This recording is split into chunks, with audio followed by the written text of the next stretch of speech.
100 বছর আগের ঘড়ি, একদিন দম দিলে এইরকম আমাদের বাড়িতে ছিল। এটা এটা না রোটেট করা যেত আমাদের বাড়িতে, যেটা পুরো ডিট্টো এইরকম দেখতে।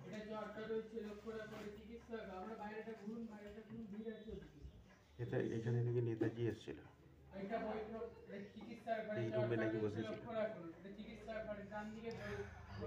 কেমন একটা যেন হচ্ছে, সত্যি সত্যি শরৎচন্দ্রের বাড়ি। হ্যাঁ, রয়েছে লক্ষ্য রাখুন হাওড়া জেলা কংগ্রেসের প্রেসিডেন্ট ছিলেন তখন জাতীয় কংগ্রেসের সিম্বলটি যে চরকা। দেখতে পেয়েছি কেমন একটা লাগছে। দেয়ালগুলো শুধু দেখবি কত মোটা। আগে কিন্তু ভেতরগুলো ঢুকতেই তো, এখন যে ঘেরে দিয়েছে। কিন্তু বৈঠকখানা এদিকে উনি ঠান্ডা মান্না হতো, সব তীর্থবিরা সব পালিয়ে গিয়েছিল এখান থেকে, বাঁশ বাগান ঢুকে বাস করেছিল।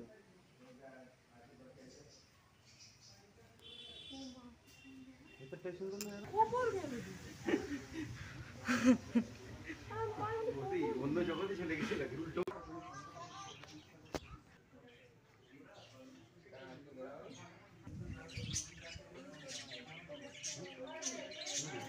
ওখানে গিয়েই আমরা বসি, যাবো না ছাড়ো ওকে।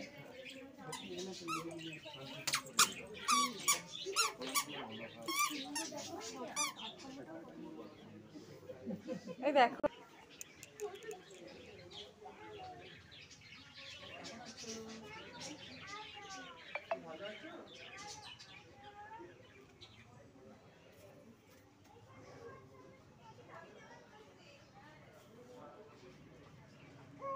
পাপা,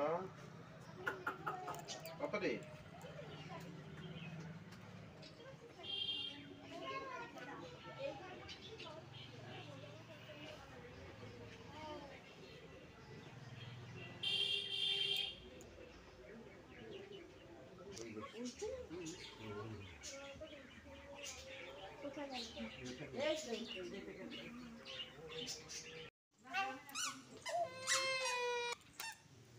আমরা আজকে ঘুরতে এসেছি কথা সাহিত্যিক শরৎচন্দ্র চট্টোপাধ্যায়ের বাড়ি।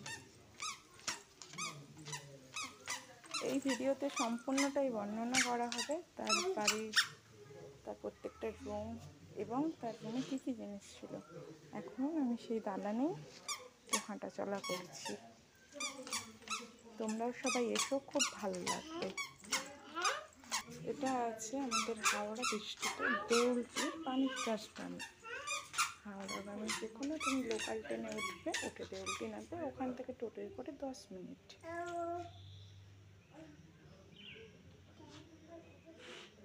এটা হলো সেই রান্নাঘর যেখানে স্বতন্ত্রকে বাড়ির সবাই রান্না করছে। আর এটা সেই ধানের গোলা। আর এই সেই বাঁশ বাগান যেখান থেকে স্বাধীনতা সংগ্রামীরা পাঠিয়েছে। কিন্তু তখন এসব পাঁচিল ছিল না, এখন পাঁচিল থেকে।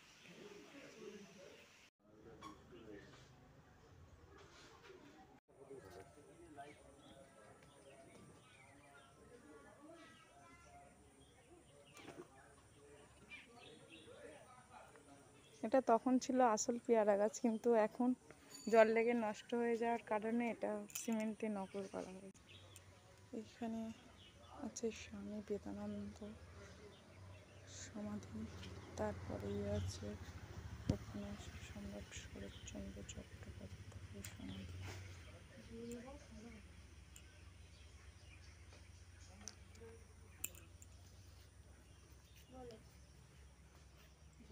তারপরেই আছে হিরণ্যময়ী দেবীর সমাধি।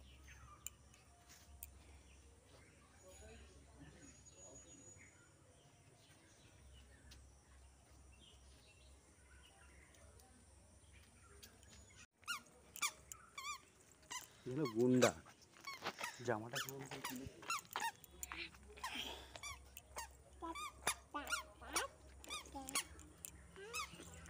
আমি এখন হেঁটে আসি শরৎচন্দ্র চট্টোপাধ্যায়ের এবং আরও বাকি দুজনের সমাধিস্থল দেখে এখান দিয়ে হেঁটে হেঁটে আসি।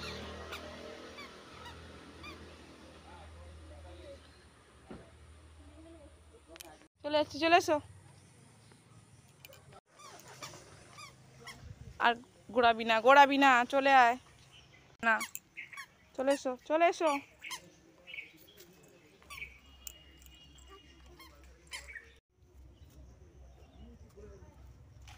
ওই টাকা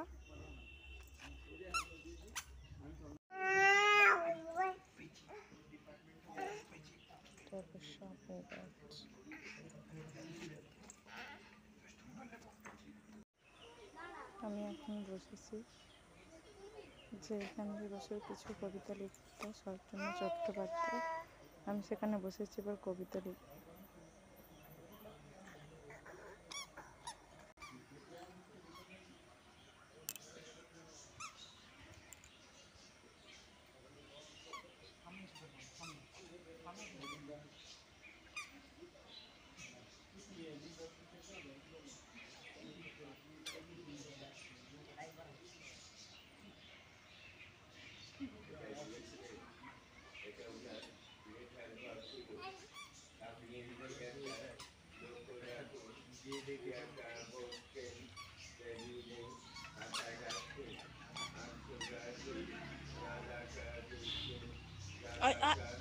মা দুষ্টু করতে নেই, ওদের কষ্ট হয়। ওই ওই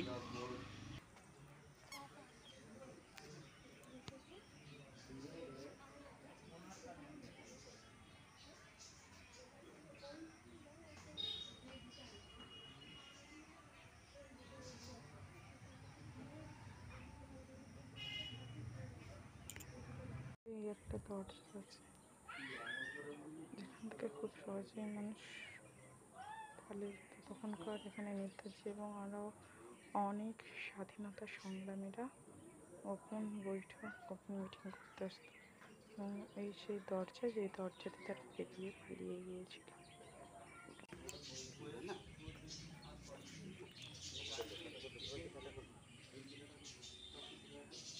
পুরো বাড়িটা দেখাচ্ছি দেখুন।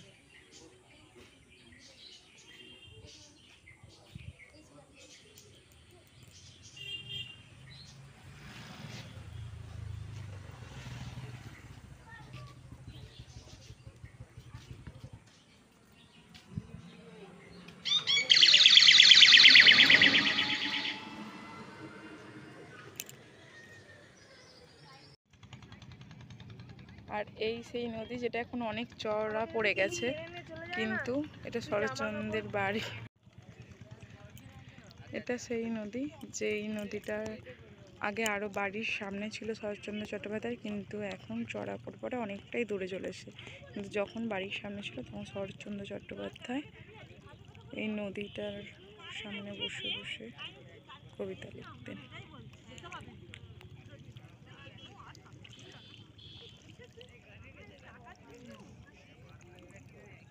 যেহেতু একটা ছোট্ট নৌকা গেছে তাই ছোট্ট ছোট্ট ঢেউ হচ্ছে। বাহ বাহ, দুর্দান্ত।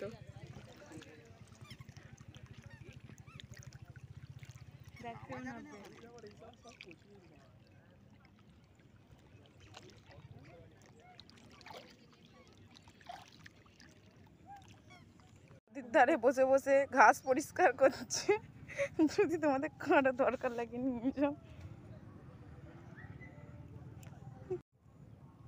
অনেক ক্লান্ত হয়ে গেছে শরৎচন্দ্র চট্টোপাধ্যায়ের বাড়ি ঘুরে, এবার নদীর ধারে এসে বসে রেস্ট করছে। তার মুখটা দেখা যাচ্ছে। হ্যাঁ রে, ভালো জিনিস নিয়েছিস।